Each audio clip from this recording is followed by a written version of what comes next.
Welcome to part 30 of my magazine game collection. I'm going to be reviewing 5 more of my magazine games here.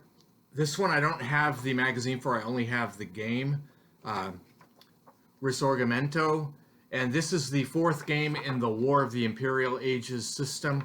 I found this system fascinating. It had Franco-Prussian War in S&T 149, then it had the Russo-Turkish War in 154, and then Austro-Prussian War in issue 167, and then in 187, this one from the Italian Wars in 1848 through 1866. So it's somewhat of a strategic level game.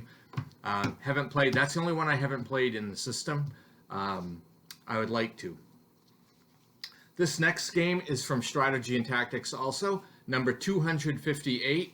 It is the Santiago campaign, which includes San Juan Hill, and it really covers that whole invasion. And it's an interesting game. I wrote an article for Moves Online on this game, and it has one of the interesting little chromes in it. It has the observation balloon that the U.S. was using to, kind of sight where the enemy was and line up artillery attacks. So, and the balloon can get shot down. The game also, has disease in it, and malaria and things like that, fever that can take out the American troops. So it's kind of interesting review of the Santiago campaign in 1898. So that goes there. The next one I have is S&T number 249. It's Napoleon in Egypt.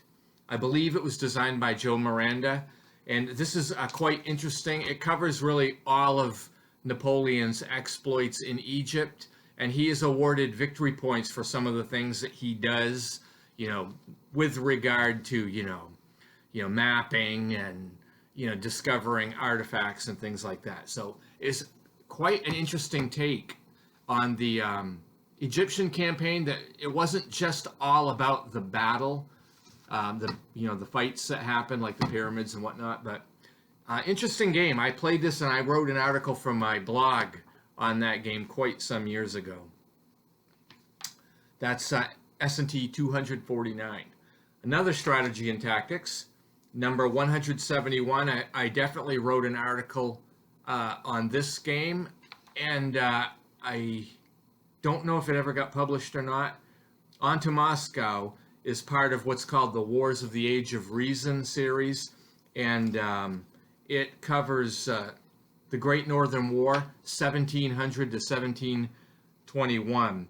So I've played this game. It's, obviously it covers a 20-year period, so it's very much strategic, but it has the leaders like Peter the Great and Charles XII in here, and some of their other able generals and royalty. So definitely a fun game.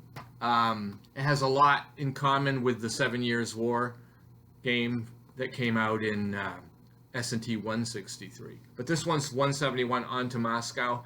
Thought it was fun. And here is S&T 147. So all of the 5 magazines happen to be S&T this time. 147, Holy War, Afghanistan. And this is basically a game between the Soviets and the Afghani forces back in the 20th century, and covers the difference in equipment and tactics, and quite well. I believe it was designed by Joe Miranda. It had a lot of innovative ideas in it. I remember it definitely has helicopter units that can land, that the Soviets have. And I know it has a number of scenarios plus a campaign game. I've definitely played this game, and I wrote about this for my blog a long time ago. I don't know if I ever published, but Holy War, Afghanistan, I thought this was a really good game. And I consider this back in Joe Miranda's, peak for creativity. So glad I have this. Easy to pick up on the secondhand market. S&T 147, Holy War, Afghanistan. Anyway, that brings episode number 30 to a close. Thank you for watching. I hope you're enjoying this look through my magazine game collection, and have a great day.